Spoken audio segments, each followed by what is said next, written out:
দুপুর বন্ধুরা, আজকে সানডে, তো সানডে স্পেশাল আজকের মটন। দেখতেই তো পাচ্ছেন মটন। তো এই মটনগুলো পুরো দেখুন কি সুন্দর, আমি পরিষ্কার করে ধুয়ে নিয়ে এসেছি। আর কত চর্বি দেখেছেন? মটনের মধ্যে যদি চর্বি না থাকে মটনের স্বাদটাই আসে না। তো ভালো করে ধুয়ে নিয়েছি, এবার ম্যারিনেট করে নেবো একটু। প্রথমেই দিয়ে দিচ্ছি লবণ, স্বাদ অনুযায়ী যতটা লাগবে লবণ দিয়ে দিচ্ছি। এবার দিয়ে দেবো পরিমাণ মতন হলুদের গুঁড়ো। তো হলুদের গুঁড়োটাও দিয়ে দিলাম। এবার দিয়ে দেবো ধনের গুঁড়ো আর জিরের গুঁড়ো। তো প্রথমে দিয়ে দিচ্ছি জিরের গুঁড়ো, এবার দিয়ে দিচ্ছি ধনের গুঁড়ো।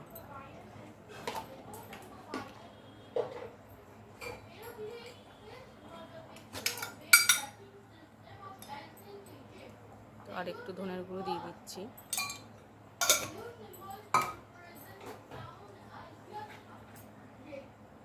এবার দেবো একটু সর্ষের তেল, দিয়ে এটাকে ভালো করে ম্যারিনেট করে নেব।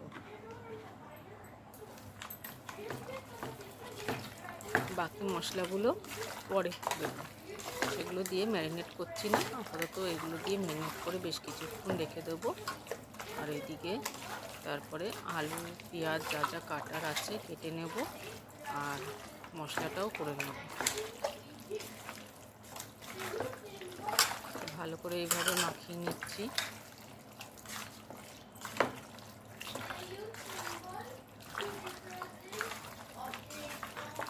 বেশ কিছুক্ষণ সময় নিয়ে মাখাচ্ছি। যত ভালো করে মাখাবো তত ভালো করে মাংসের ভেতরে মশলার স্বাদটা ঢুকবে।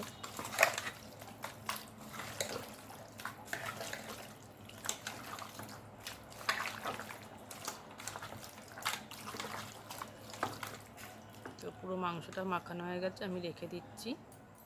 তো ফিরে আসছি এবার রান্নায়। প্রথমে এখানে কিছু মশলা ভেজে নেব। এখানে জিরে দিয়ে দিলাম, কটা ধনে দিয়ে দিচ্ছি,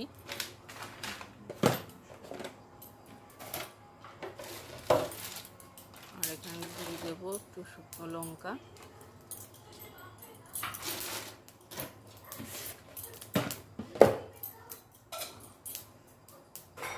আর দিয়ে দেবো কটা গোটা গরম মশলা।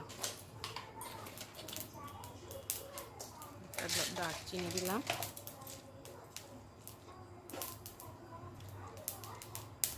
চারটে এলাচ দিলাম, আর কটা লবঙ্গ দিয়ে দিচ্ছি। দিয়ে মশলাটা একটু ভাজা ভাজা করে নেব। মশলাটা ঠান্ডা হয়ে গেলে গুঁড়ো করে নেব। এরকম মশলাটা বানিয়ে রেখে মাংসের মধ্যে দেবেন, যখন মাংস নামাবেন তখন দেবেন, আর মাংস কষানোর সময় দেবেন এই মশলাটা। দেখবেন মাংসের গন্ধটাও সুন্দর হবে, খেতেও খুব সুন্দর হবে। তো এই মশলাটা আমি হালকা ভেজে নিয়ে নামিয়ে নিলাম, ঠান্ডা করতে দিয়ে দিলাম। এবার এই তেলের মধ্যে এই কড়াইয়ের মধ্যে তেল দিয়ে দিচ্ছি। কড়াইটা যেহেতু গরম, তেলটাও গরম হয়ে গেছে খুব তাড়াতাড়ি। এবার কেটে রাখা আলুগুলো দিয়ে দেবো।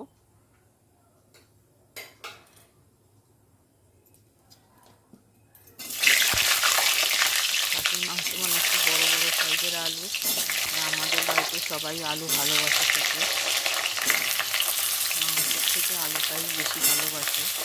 মাংস যদি 2 পিস খায় তো আলুও 2 পিস লাগবে। আমাদের বাড়িতে আলু পছন্দ করে, এই জন্য বেশি করে একটু আলু দিয়েছি। আলুটা একটু লালচে লালচে করে ভেজে নেব। আপনাদের বাড়িতে কি এরকম আছে যে আলু পছন্দ করেন, বিশেষ করে মাংসের আলু, আর তার মধ্যে যদি হয় মাটন? সবাই কমেন্ট করে জানাবেন। আলুগুলো ভালো করে উল্টে পাল্টে ভেজে নিচ্ছি। যে দিকটা ভাজা হয়নি সেই দিকটা উল্টে দিচ্ছি।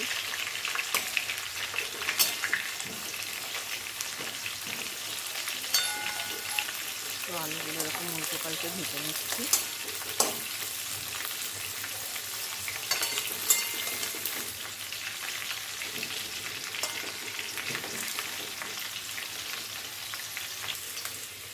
আলুগুলো দেখুন ভাজা হয়ে গেছে, এবার তুলে নেব।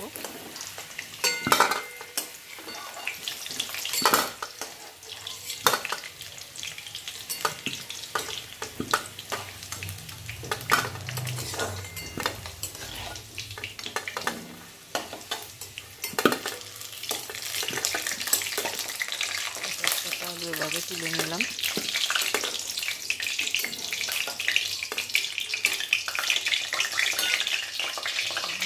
দেখুন এরকম হালকা লালচে লালচে ভেজেছি।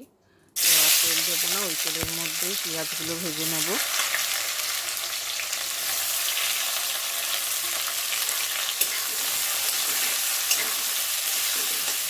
পেঁয়াজগুলো ভাজা হতে থাক আর আমি এদিকে একটু মশলা করে নেব। ওই যে প্রথমে এই পুরো মশলাটা করে নিয়েছি, যেহেতু মিক্সিটা ভিজে গেলে আর করা যাবে না। আর এখানটায় আদা, কাঁচা লঙ্কা, রসুন আর এটা পেস্ট করে নেব। দেখুন হালকা হালকা ভাজা ভাজা হচ্ছে পেঁয়াজটা, এর মধ্যে এখানে টমেটোটা দিয়ে দিলাম।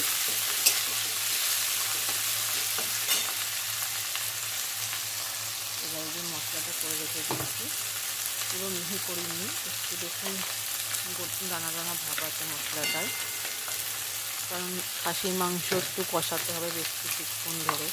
তো কষাতে কষাতেই মশলাটা দেখবেন অর্ধেক হয়ে যাবে। তো ওই জন্য একটু দানা দানা ভাব রয়েছে।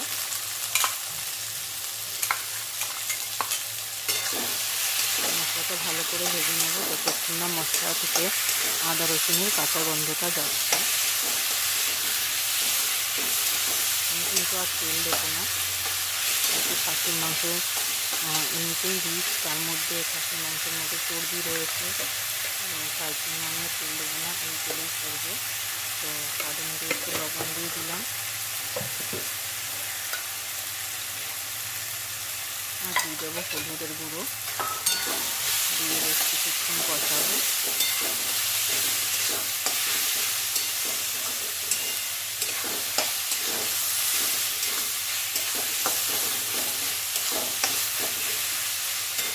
মশলাটা দেখুন বেশ কিছুক্ষণ কষিয়েছি। এবার মশলা ধোয়া জলটা দিয়ে দেবো, দিয়ে আবারও কষাবো।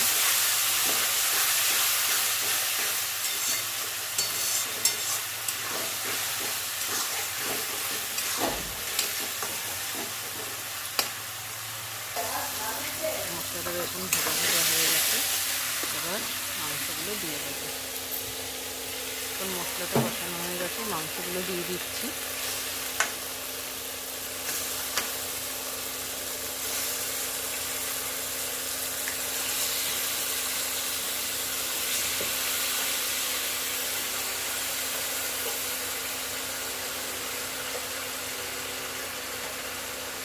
সব মাংসটা দিয়ে দিলাম, হাতটা ধুয়ে নিয়ে তারপরে কষা হাতটা ধুয়ে নিয়ে তারপরে নাড়াচাড়া করবো।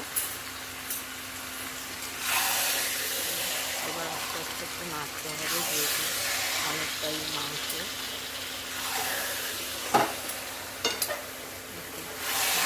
হয়নি, কারণ উল্টে পড়ে যাওয়ার একটা ভয় থাকে। খাসির মাংস এখন যত কষাবো ততই স্বাদ হবে। এখন তো সবে দিয়েছি, এখনও কষানো হয়নি।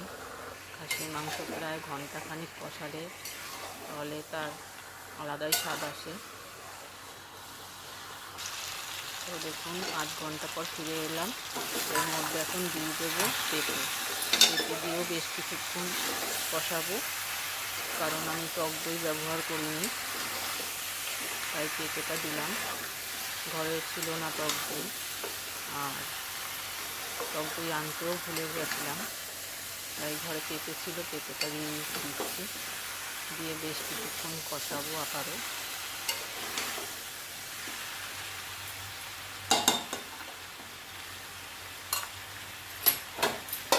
একটু ঢেকে দিই, ঢাকা তুলে দেখুন 10 মিনিট পরে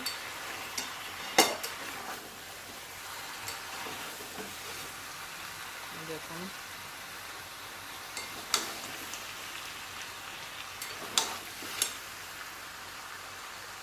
কি সুন্দর কষানো হয়েছে। দেখুন আমার তো এখনই মনে হচ্ছে খেয়ে নিই। তো কষানো হয়ে গেছে, এবার আমি প্রেসার কুকারে দিয়ে দেবো। তো আজকের মাংসটা একটু পাতলা ঝোল করব। তো সবাই বলছে আজকে কষা খাবো না, তাই প্রেসার কুকারে দিয়ে দিলাম মাংসটা, আর গরম জল দিয়ে দিলাম, আর দিয়ে দিলাম ভেজে রাখা আলু আর কিছুটা ভাজা মশলা যেটা করে রেখেছিলাম, দিয়ে নাড়াচাড়া করে প্রেশার কুকারের ঢাকনাটা বন্ধ করে দেবো, নাহলে মশলাগুলো তলায় লেগে যাবে আর পুড়েও যাওয়ার চান্স থাকে একটা। তাই জন্য একটু ভালো করে নাড়াচাড়া করে নিলাম। তো আজকের খাসির মাংস কষা করব না, পাতলা ঝোল যেটা বলে সেটাই করব। বাড়ির সবাই সেটাই পছন্দ করছে, বলছে পাতলা ঝোল খাবো। তো আমি এখন সিটি দিয়ে দেবো, 10 থেকে 11টা আমি সিটি দিলাম। দেওয়ার পরে দেখুন এই যে হয়ে গেছে। এবার ভাজা মশলাটা উপর দিয়ে দেবো। তো ভিডিওটা কেমন লাগলো জানাবেন, পাশে থাকবেন। নতুন বন্ধু হয়ে থাকলে লাইক করবেন, কমেন্ট করবেন, আর বেল আইকনটা অবশ্যই অন রাখবেন, যাতে পরের ভিডিওগুলো যখনই ছাড়বো আপনাদের কাছে চলে যায়। তো সবাই ভালো থাকবেন, সুস্থ থাকবেন। দেখা হবে আগামীকাল নতুন একটা ভিডিও নিয়ে। ধন্যবাদ।